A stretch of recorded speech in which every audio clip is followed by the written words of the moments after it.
Good morning, class.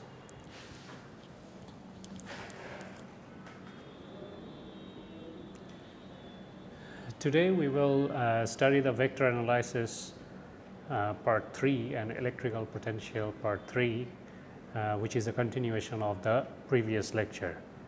So, in the last class we talked about potentials, and we also found out the potential difference between 2 points, right, R1 and R2, because of a uniform infinite line charge. So, we said that for the uniform infinite line charge you cannot use infinity as the point of reference, if you remember.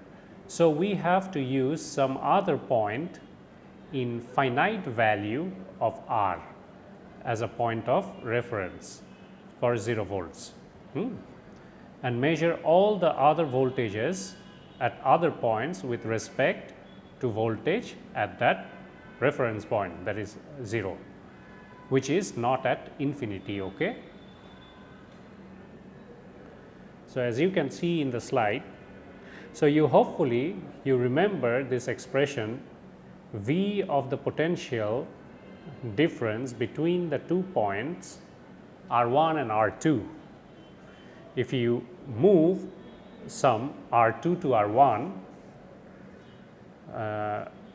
was given by the expression in which I am assuming that R2 is greater than R1. Okay. Let me say that rho L divided by 2 pi epsilon naught is equal to some 10 volts. Okay. So, R2 by R1 of course has no dimensions because it corresponds to the ratio of 2 distances or 2 radial distances, right. So, you have the potential between the two distances R1 and R2, which is given by the expression. For simplicity, let us consider this rho L by 2 pi epsilon to be 10 volts as it is shown in the slide. From this expression you can calculate what will be the value of rho L. You can easily calculate the density, right. You know 2 pi and epsilon naught. Epsilon naught is the permittivity constant in vacuum. So, for this expression you can calculate what will be the value of rho L. It will turn out to be 556 picocoulomb per meter. Okay. Picocoulomb stands for 10 to the power minus 12. So, it will be 556 picocoulombs per meter. Now, let us say I want to write down, or I want to find the radial distances which all correspond to the same potential with a potential unit of 5 volt.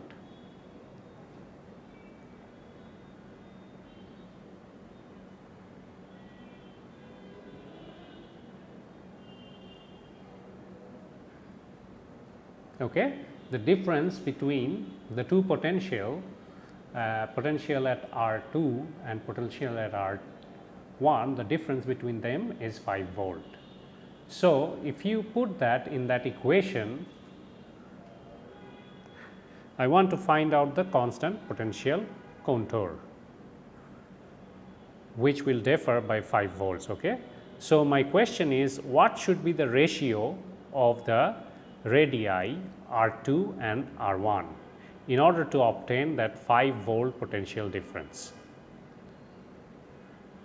which of course depends on which part R2 or which radial distance R2. I will be selecting as the reference of the 0 potential. Okay.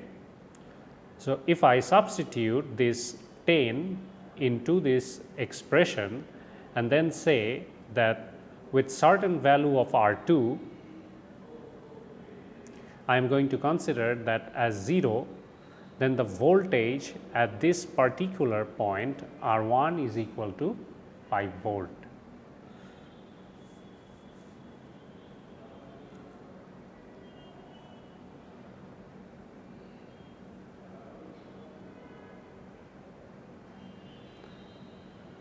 So, if I consider R2 as the reference and the potential at R1 is 5 volt. So, basically the difference between them is 5 volt.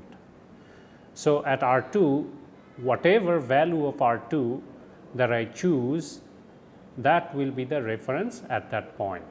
The voltage will be equal to 0 at R2. So, if I move along from R2 to R1, what should be the value of R1 in relation to R2 such that the potential there will be equal to 5 volt. So, you understand. So, what should be the ratio between R2 by R1? We can find that out.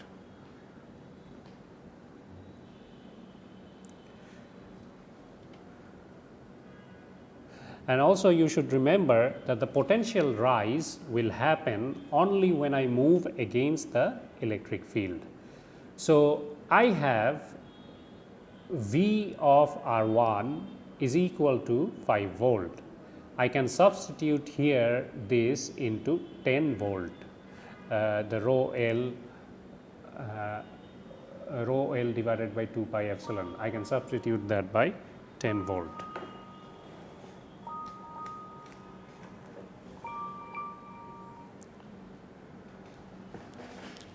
Assalamu alaikum, sir.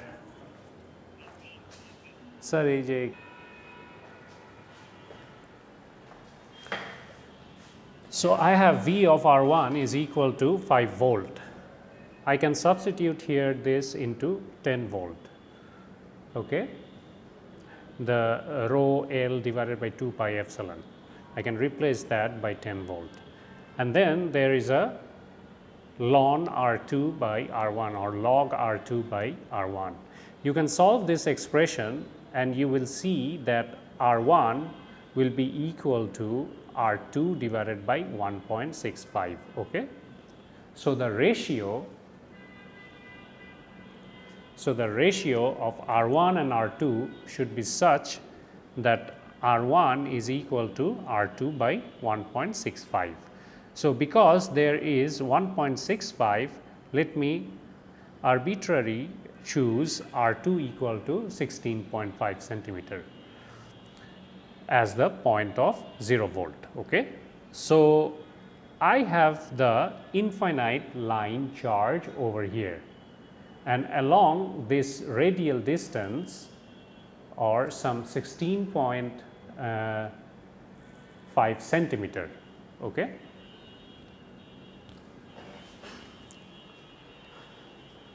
So, this is where at 16.5 centimeter I chose this as reference, and at this point this is 0 volt.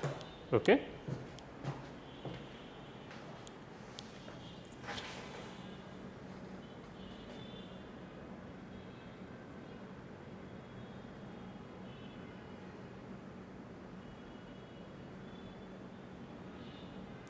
I am going to choose this as the point of 0 volt. In fact, it will not be up and down, but it would rather be along a circle. So, at all the points which are radially at 16.5 centimeter, the potential will be constant, and the constant potential contour will actually be a circle in this case, okay, having a particular value of radius. So, if I chose this 16.5 centimeter as the 0 volt potential contour, what will now be R1 such that the potential there should be equal to 5 volt. It turns out that if R2 is equal to 16.5 centimeter, and if I want to obtain 5 volts, then R1 must be equal to 16.5 divided by 1.65, okay, which is 10 centimeter. Okay. So, R1 must be placed at 10 centimeter. So, at 10 centimeter you will get 5 volt. Okay. And if I now take R1 is equal to 10 centimeter, then is if I go 10 centimeter from the origin, the potential here will be 5 volts. Okay.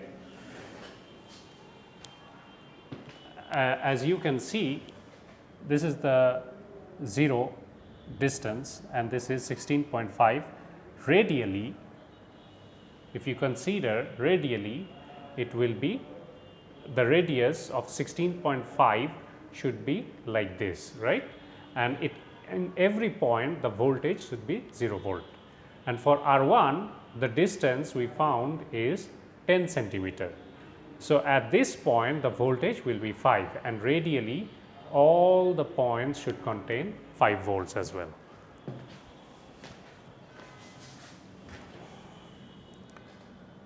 So, because these ratios that you are looking at, the ratio between these 2 points is 1.65.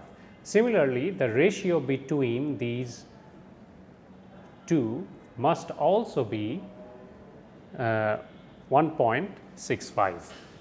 If you consider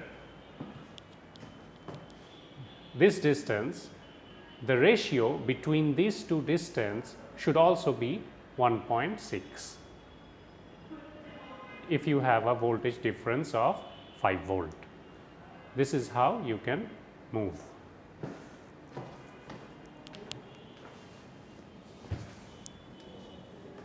So, if you continue doing this at different values, you are going to get different potentials. You understand? And the potential keeps on rising. So, if you see that at 16.5 centimeter it was 0, at 10 centimeter it is 5 volt, at 6.1 centimeter it is 10 volt. So, it is basically rising.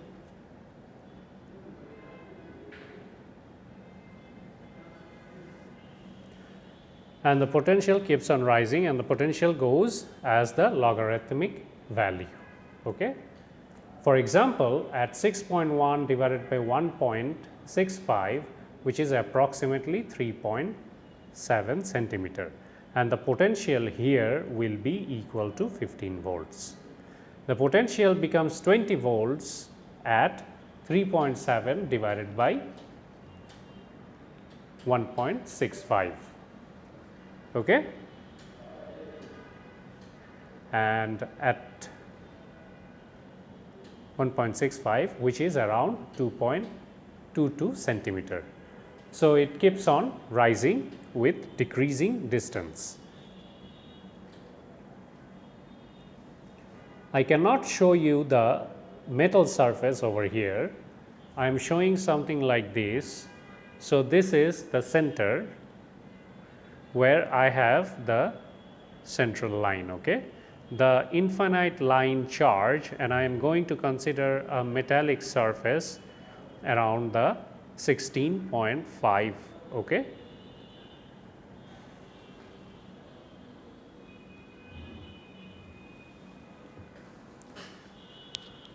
So, as this is 16.5, if you consider a cylinder, let the surface be a metal surface. That is what I meant. And the potential will be equal, and the potential value will be equal to 0 volt, because that is what I have taken as the reference. And we know that a metal can be used for grounding purpose. So, the metal is grounded in the sense that the potential at that surface on the surface will be equal to 0 volts. Okay. However, and fortunately, that does not change anything about the problem, in the sense that potential at the center of the line, the potential at that 2.22 centimeter from the origin, if I am going to put one more metal here, if you consider the radius 2.22, okay, where 20 volt arises, and you consider that as a metal surface, the potential here is a steel will be equal to 20 volts. Such an arrangement of two metallic surfaces which are concentric with respect to each other is known as coaxial line. Okay? Of course, what I have not told you is that coaxial lines actually have some amount of thickness here. Okay, for both the liner and outer radius, but for our purpose, for a very simplified understanding, this kind of a picture is sufficient.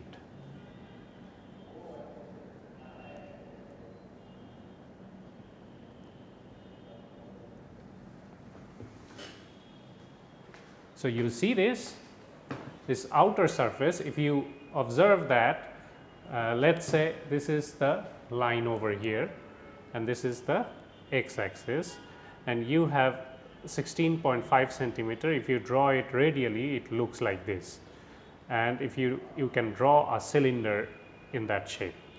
So in this radius, it is 20 volt everywhere. Okay, 20 volt, I mean 20 not 20, it is 5 volt, I mean 0 volt everywhere. Okay, but here the radius is 2.2 centimeter. So if you draw a cylinder over here, the voltage over here is 20 volts. Okay, and if you can observe, there is a thickness for every coaxial lines.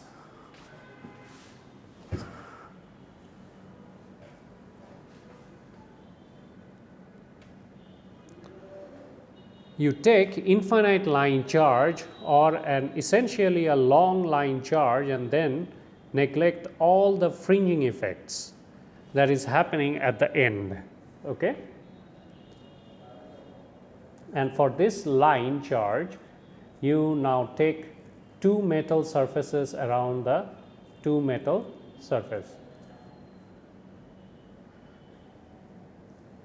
You place them one at 2.22 centimeter and one at 16.5 centimeter.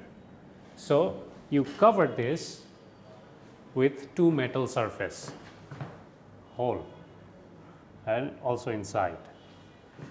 Okay, so you have two metal surfaces.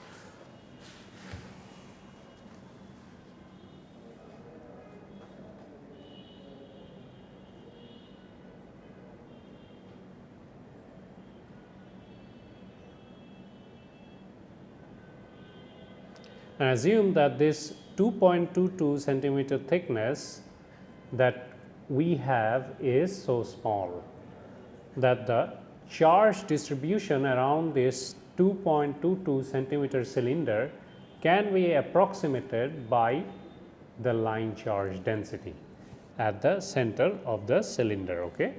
So basically we are considering that the 2.22 centimeter radius is very small. So the density present in that cylinder is your line charge density. Okay? That is what we are considering, assuming. Okay? This is an approximation that we are making, but this is an excellent approximation for practical coaxial cables. Okay? For a practical coaxial cable, one can, to the first approximation, think of replace an inner conductor by a line of uniform line charge density, and the surface will essentially be the grounded, or the zero reference potential. Okay. So, all other points inside the surface, inside the coaxial cable, the potentials will be as we have already calculated. Okay. Sorry. Now, if I ask you that for the same coaxial line situation or for the same coaxial line problem, the outer at 16.5, I have zero potential located by grounding the coaxial cable. Okay. So, you can see that in the diagram that I have grounded this one, the outer surface.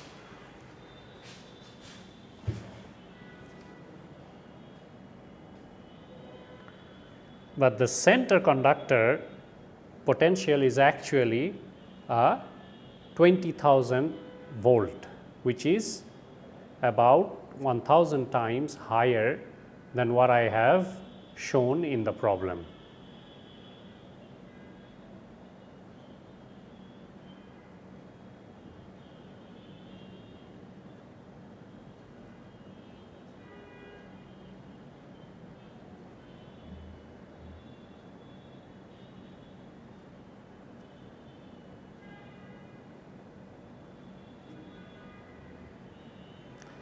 Can you now guess what will be the line charge density in order to present potential? So, now you have to find R1 by R2 by R1 ratio. Okay. So, if I go to the next slide, it will be easier for you.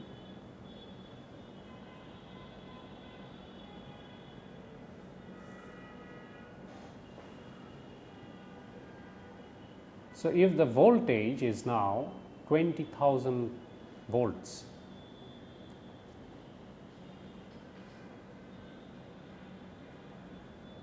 so by the center conductor is actually 20,000 volts, which is about 1000 times higher than what I have shown in the problem, right? Can you now guess what will be the line charge density in order to present potential? The line charge density would obviously not be the same as 556 picocoulomb per meter. For a 556 picocoulomb per meter with this configuration of 16.5 outer radius and 2.2 inner radius coaxial line. Okay. If you consider the same distance 16.5 outer radius and the inner radius to be 2.2, then your density will change. Okay. So, the line charge density must change in order to make it 20,000 volts. The central conductor will be at a potential of 20 volt. Now that we have increased from 20 to 20,000, what will be the new value of rho L? You can easily calculate by going back to this rho L divided by 2 pi epsilon naught equation, or you can also calculate it by observing that you have increased the potential by a factor of 1000. The charge should also essentially increase by the factor of 1000. Okay? You can show that for 20 volts at 16.5 centimeter to 2.22 centimeter coaxial line radius, the line charge density and the medium is all related according to these expressions. If you now say that the potential has to be 20,000 volts inside the conductor, rho L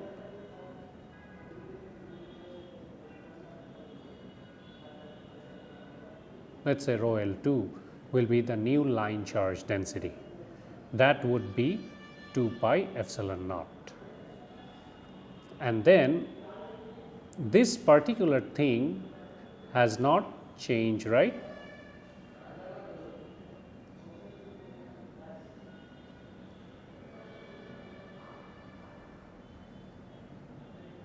this basically has not changed the ratio, okay, R2 by R1, it is 1.65, okay. So this ratio has not changed, but if you put 1.65 over here, you can easily calculate rho L, okay, rho L2, which should be our new line charge density. So you can divide one by the other and show that rho L2 is equal to rho L1. In other words, the new line charge density that we are looking for in this 20,000 volt scenario is 556 nanocoulomb per meter, okay. It was pico before, now it's nano. So you basically multiply the pico with 1000, so it becomes nanocoulomb. So we have seen that 1 coulomb is actually a very large quantity. Here are some of the other field distribution that I am going to show you. I hope that you can follow these new field distributions, okay. Let's go to the next slide. So you understand what I have discussed so far? I think so, inshallah.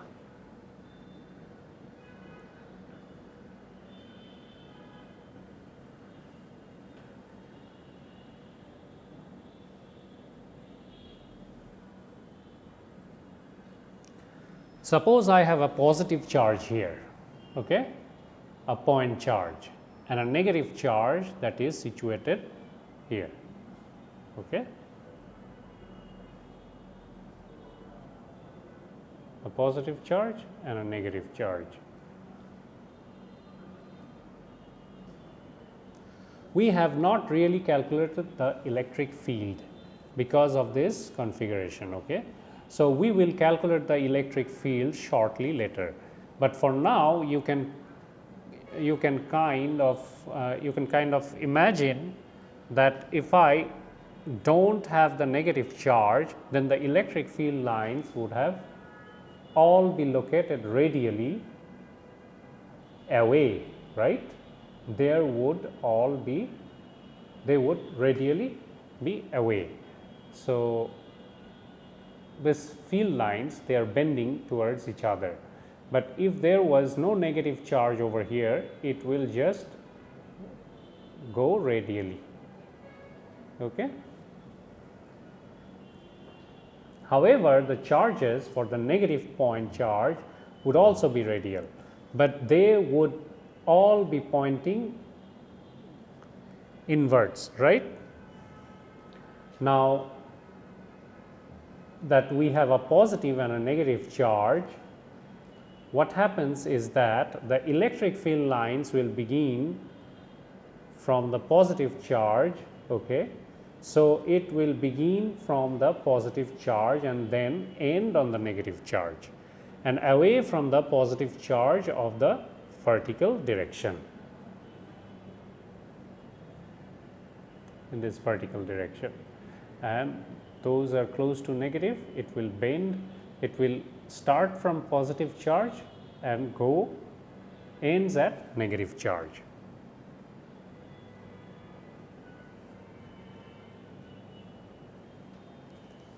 Now that we have a positive and a negative charge, what happens is that the electric field lines will begin from the positive charge, okay. So it will begin from the positive charge and then end on the negative charge and away from the positive charges of the vertical direction. Here the charge is still radial, whereas for here the charge will actually not be radial. Okay. You can show that the constant potentials would also change. The potentials would now be constant potential, will all be now contours, right? They would all be spheres of a particular value. However, they themselves will have to change because of fields get weaker down here.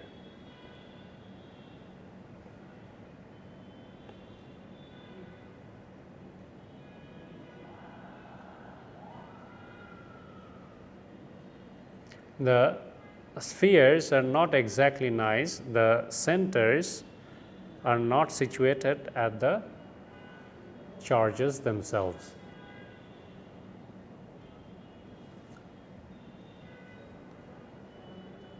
If you observe that the spheres are not in a nice shape, okay, similar over here as well. So these are the constant potential lines. Okay. How about the field lines? The field lines must be perpendicular to the field, perpendicular to the potentials. Okay. So there is one potential which is in the center.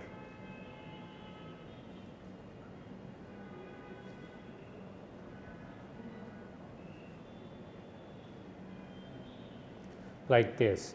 These are the potential contours. The field lines would of course all be parallel to the contours. The field lines are all like this. Sorry, the field lines are all for the positive charge. They are all going for negative charge. They are all going inside.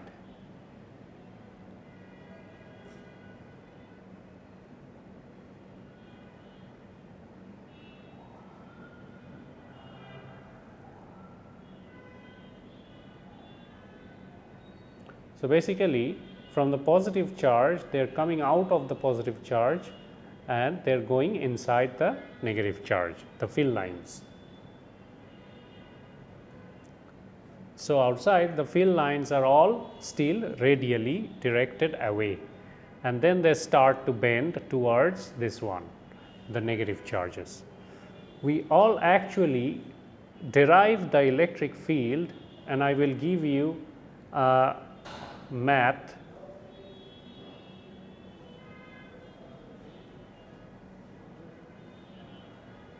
of solving or finding or sketching this particular electric field sometime later. What would happen if you had both positive charges? Then the charges would not be meeting together, because both are positive charges. The charges are they are actually going to repel against each other. Okay? Therefore, the contour lines would all shift, and the contour lines would be like this. So if you see inside, there is blue lines. So if there are two positive charges, they will not attract each other, they will repel, and it will look like this. Okay? It will go away from each other.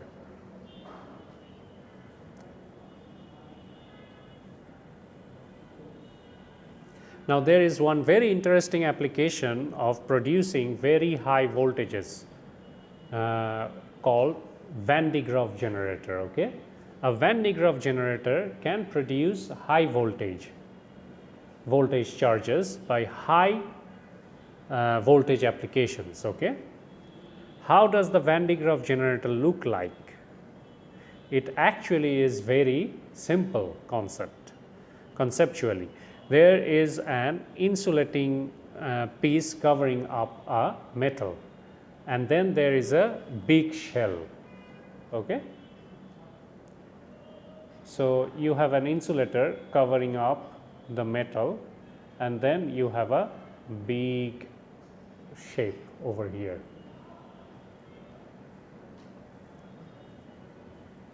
I mean shell, which is made up of metal. The metal plates are also brought together to connect them to a flat surface. Okay? You know, on a ground, and then there is an insulating material made up of rubber or something, which is put on a pulley. on a conveyor belt kind of a thing.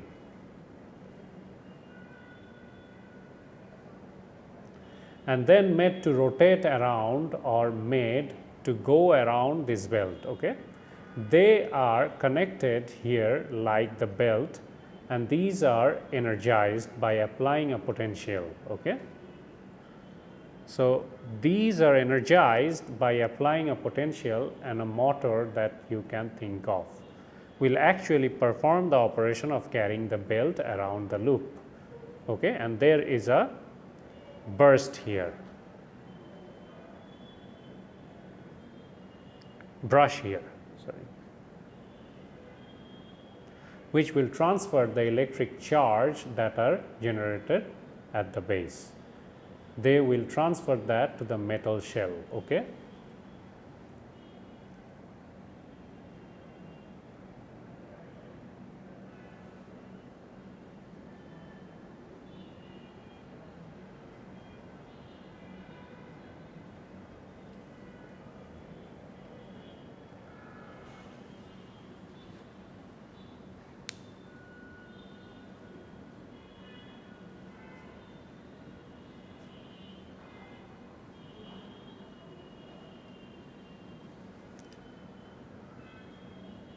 So the metal shell gets energized, and all the charges that are sitting at the bottom will be transported away from the contact of the brush. This is the brush. This one is the brush.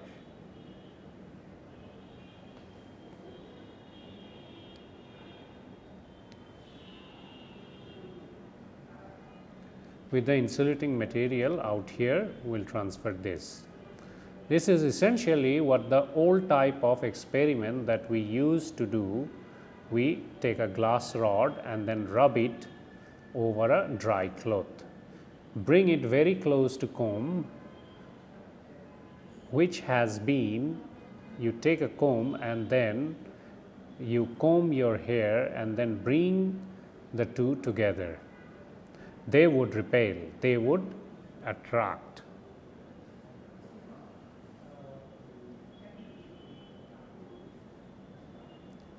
These are essentially the same kind of experiment, except that these are generated to generate. I mean, these are designed to generate a large amount of charges, okay, for a large amount of voltages. They can handle voltages around 50 to 100 kilovolts here. Okay, so what would be the charge configuration of the field lines around this Van de Graaff generator? We have a shell which is all covered up on the surface by positive charges, and we know that these positive charges are going to generate field lines, which all will be radially directed away, right?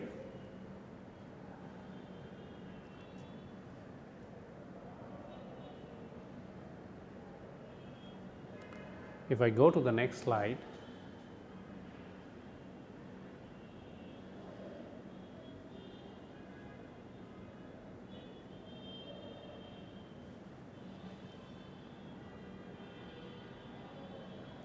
so the field lines, if you have to look at, because on the top of the shell you are going to see that the field lines, there is a brush. I am just showing that this is a metal shell and there is an insulating material here.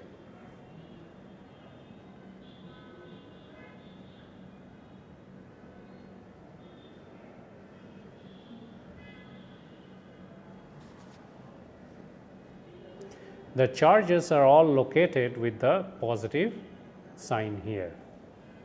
I am assuming that these are positive. So the field lines are all going to be radially away like this.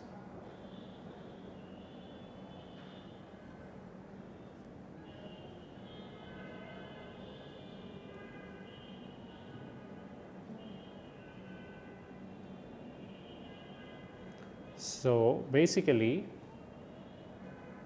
I am bringing a metal over here, and let's say this is an insulation air gap. Okay.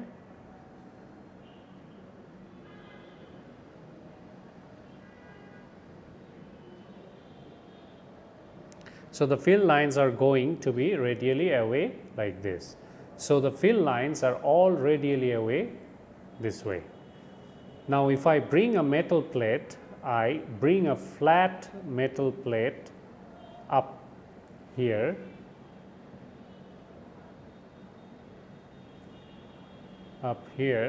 what will happen to the field lines? Well, because on the metal, in the static electric field, the potential will all be constant, and the metal, because there are free and in the metal, because there are free electrons in the metal, metal gets charged to the opposite polarity. So some of the field lines will cover onto the metal, converge onto the metal. Okay. So some of the field lines will converge onto the metal, and you can see the field lines are now bending. Okay.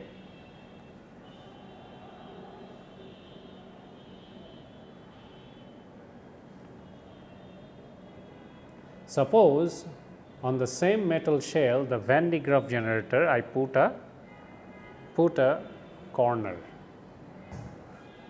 Okay, metal plate with the corner like this.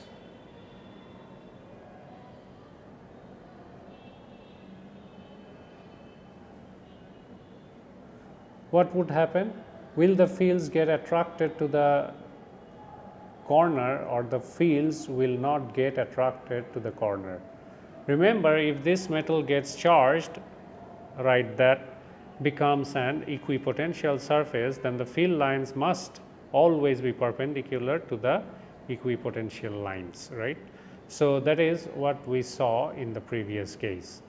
You had a point charge. All the field lines are radially directed away, but the constant potentials were all spheres. And on a surface of a sphere, if this is an electric field and this is a contour of the constant potential, they are orthogonal to each other. Okay? So this was something which probably I missed telling you in the last class, but essential thing is that electric field lines and the constant potential lines on the constant potential contours are always orthogonal to each other. That was evident in the pictures that we drew in the last field line configuration. Okay? So when metal plate brought near the shell, what will happen to the field lines? The field lines have to be perpendicularly land on the metal plate. So therefore, and they cannot do this by a straight line, right? So because of the perpendicular, because of the curved nature of this plate, which have introduced because of the corner, the field lines would all land perpendicularly on the metal surface, but none of them would be attracted to the corner. Okay? So that is why you see here none of them landed on the corner. So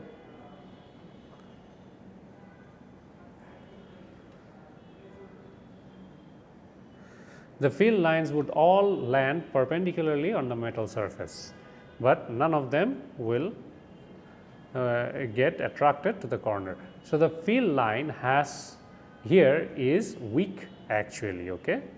On the other hand, instead of corner, I put a wedge. If I put a wedge, then what happens is that the field lines are all going to be landing on the wedge. Okay.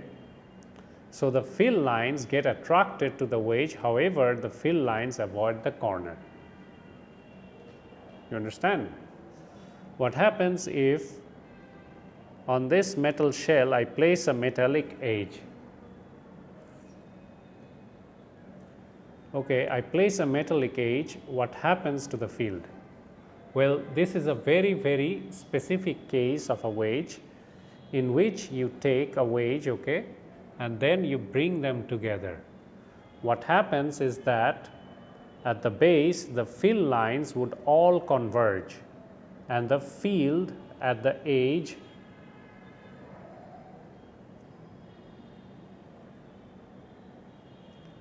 will be very, very intense. Okay?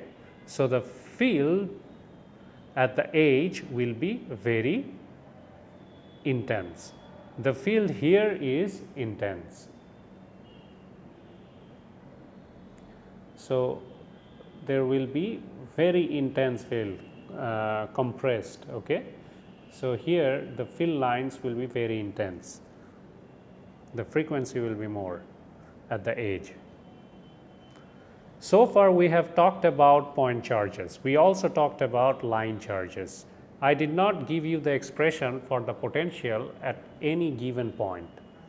Here I have a collection of charges.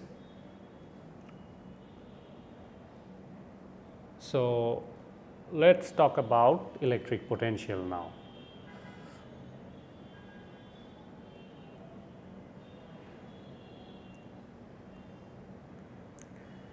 These are not infinite charges that I am talking about, or the charge density which are uniform, but extend all the way to infinity. These are collection of charges that I am looking at. Okay? So for these collection of charges, what could be the expression for the total charge? The total charge will be Q.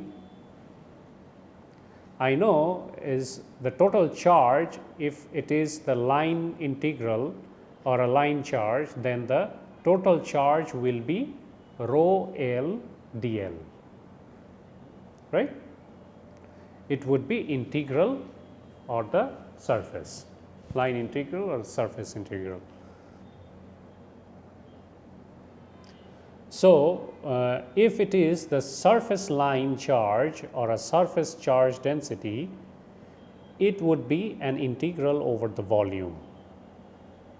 If it is a volume charge density, so for a line charge, it will be integration over the line dl. So for a surface, ds. For a volume, dv. Okay? So this is a volume charge density, a line charge density, and the surface charge density, as you can see in the slide. So this is the line charge, this is the surface charge density, and this is the volume charge density. Okay?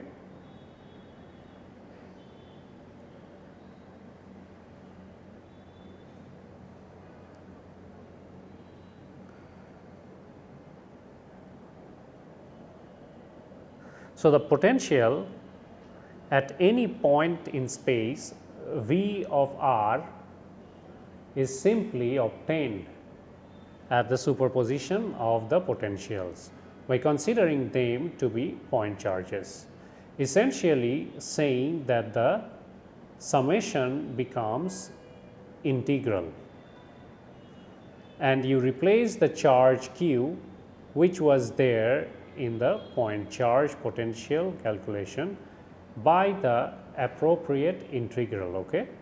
So the appropriate integral with the more general case will be the volume charge integral divided by the integral has to go not only on the sources, but there is also radial distance involved. Remember, there is a radial distance from the source point to the field point. So this would be the expression for potential, assuming that have already chosen a point of constant potential. Okay?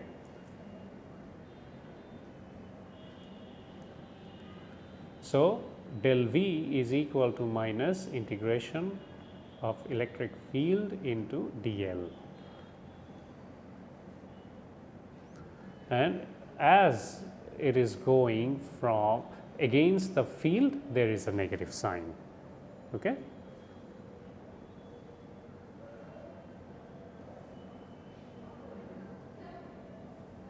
So that I can express this electric field in terms of potential function. Okay? Is there any advantage of doing such a conversion or asking for such a relation? Yes. If I perform this, if I invert this relation from the potential to electric field and express the electric field in terms of potential function, then I can calculate electric field by making practical measurements of the potential, right? So normally what happens in electromagnetic problem is that I do not know what is the electric field or what is the charge distribution. In fact, those are the quantities that one has to calculate them. What can we measure? Is the potential because of this charge distribution or any other potential because of the charge distribution? So I can make the measurements on the potentials easy, and from there I should be able to construct the electric field. If I can find the recipe for doing that, then my life becomes so simple, right? I do measurements and then maybe I interpolate them, and then I can find out what is the electric fields. Okay? This operation of going from potential to electric field involves introducing a new operator called gradient. What is the gradient? Imagine a surface. Imagine the surface of the hill, or just imagine a hill. Okay? Now, if you ever climbed a hill, then you know that at point you stand, okay, assuming that all the parts are accessible to you, at any point you stand, you normally, if you want to climb to the top, you are going to find where the slope is actually changing at its maximum, right? So if I have this particular smooth curve here, and if I am standing at a particular point, I will try to find out where the potential is. Okay? Sorry, where the slope is maximum. So if you climb a rock, I mean mountain, you have to go to the peak, right? So if you stand there, that platform is basically your maximum slope. Okay? Because imagine at this point I am standing, I will move horizontally like this, but the slope is not changing. If I move along the line, right, the slope does not change. If I move downwards, the slope changes. Okay? But the slope change is not what I am looking for, right? I mean, I am looking for to climb up, and there is a direction. If I actually draw many such points here, I will find out that only along a particular direction towards the up direction where the potential is changing, I can, if I follow that path, okay, if the path is accessible to me. If I follow that path, then I will reach the top very easily. So this is something that you might have observed in practice, but you might not have seen that there is a mathematical way to capture that phenomenon.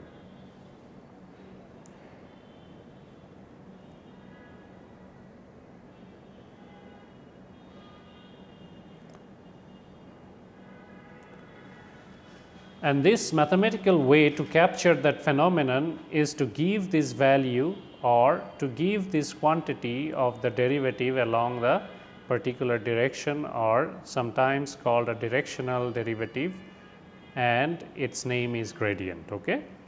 To introduce you to the gradient, let us go back to one dimension, that is the distance del x that I am considering over here. So, let us say this is the distance, the direction is this. So, this is del x.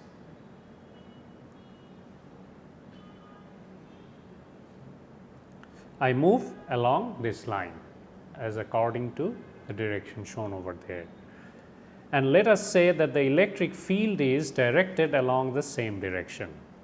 So, the electric field is in that direction, that is opposite direction, but along parallel to this del x. Okay? What will be the total charge in the potential here? The total charge in the potential will be del V, right?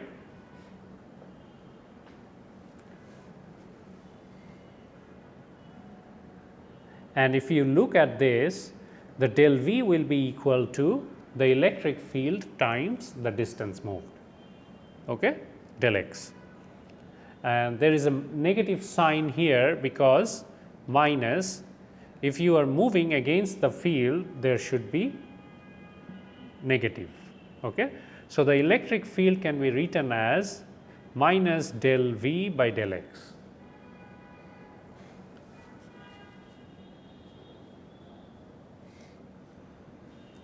So, this is basically written as del V by del x. Okay? We have seen this earlier, right? We have seen this minus del V by del R, and then del R was taken to be 0. It tends to 0. But here I am trying to make it little more precise. So, what field actually I am having, I have got the field that I have actually obtained by doing this operation by moving along del x is actually a x component of the field. Okay? And in the limit of del x going to 0, the electric field at this point is actually given by minus dV by dx. Okay? However, in general, the potential could be a function of all three components. V would be a function of x, y and z.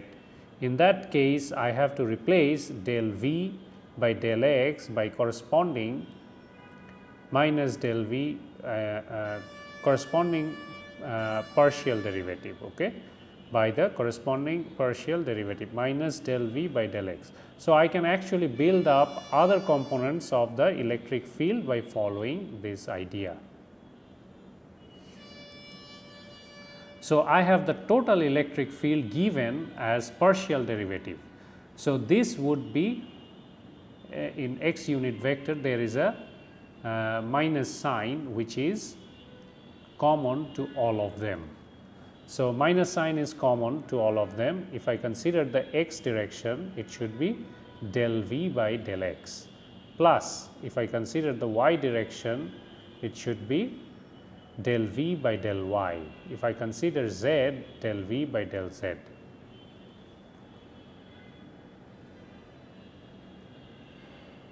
So, the electric field is equal to minus, which is common, and if I consider the x unit vector, the del V by del x, plus if I consider y, del V by del y.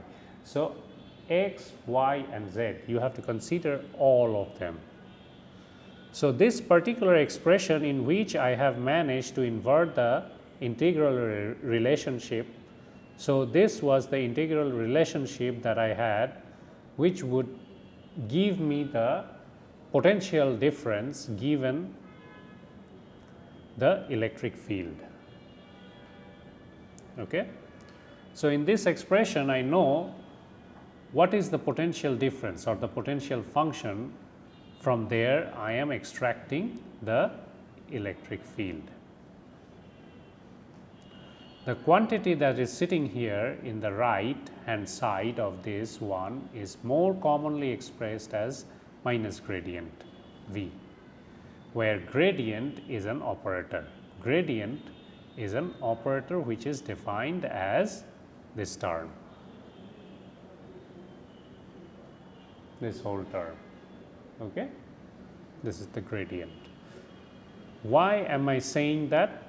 Del is an operator, because del by myself, if I write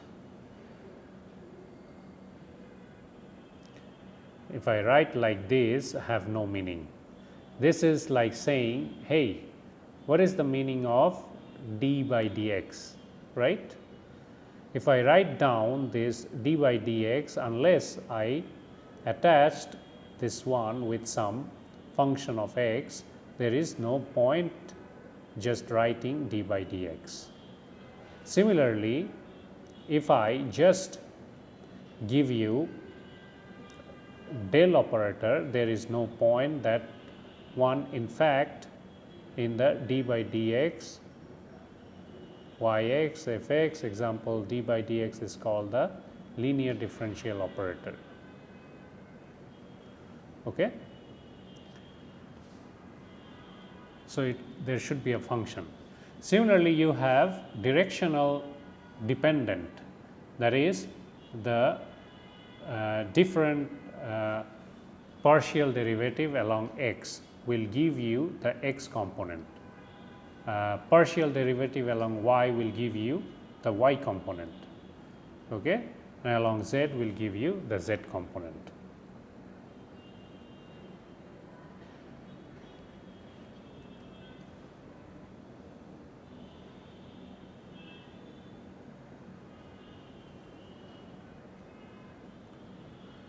The operator does not make sense until I attach the potential function to this one.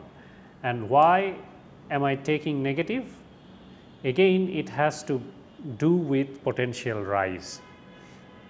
So, you go against the field, you are increasing the potential. Okay? So, this operation is called gradient, and the electric field is given as, in some textbooks, you actually use the word grad. What is important to notice, the grad and del are essentially one in the same. Grad is more descriptive perhaps, but the commonly used description is to use a del operator. Okay? So, the electric field, which is the vector quantity, is given by the negative of the gradient of a scalar quantity. Okay? So, you have to be careful here. You have on this right hand side of this expression potential function.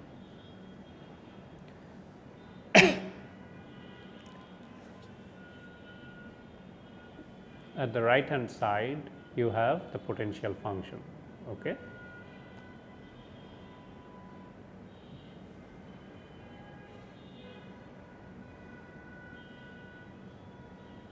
Which is the scalar, and I am applying some operator to the potential function so as to convert the potential into a vector quantity. Okay? This is the operation varying the input sort of to this gradient is a scalar, and then the result will be a vector.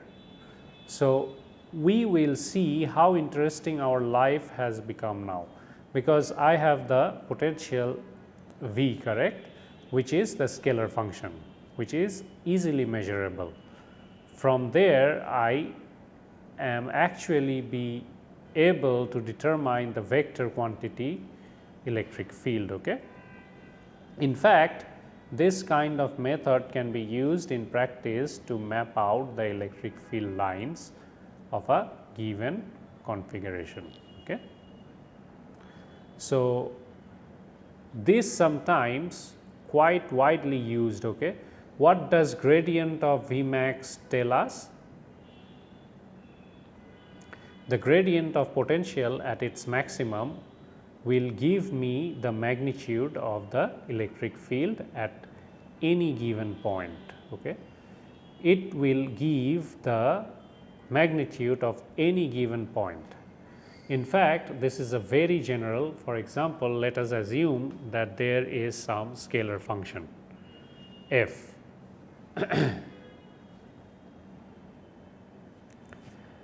and I calculate the scalar function.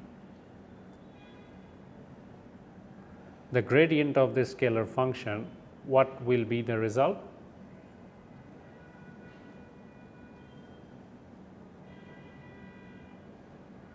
So, it will be around x, y and z direction. So, del f by del x, del f by del y, del f by del z, sum of all of them.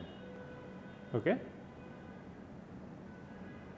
If I consider some path, okay, say the path dl is given by, can be decomposed into x dx plus y dy plus z dz, and then I ask you what is the component of del f on this line dl.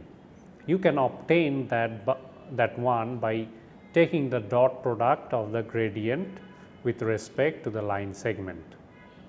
You are going to get del f by del x plus del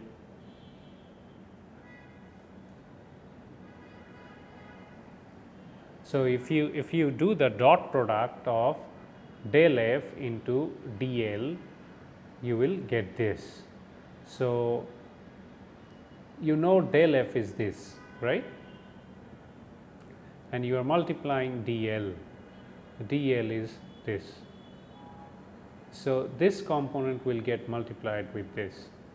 So, it becomes del f, del f, del f. So, basically you can find del f in this way.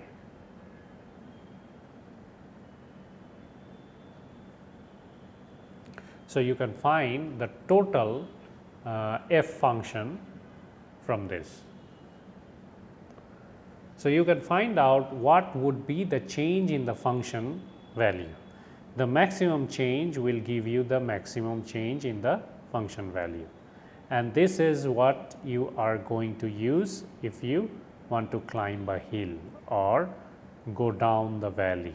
Okay. So, we will stop the potential at this point. We will now introduce another important electromagnetic quantity and get to the Maxwell's first equation via Gauss's law. So, inshallah, in the next lecture we will see that. Thank you very much for today.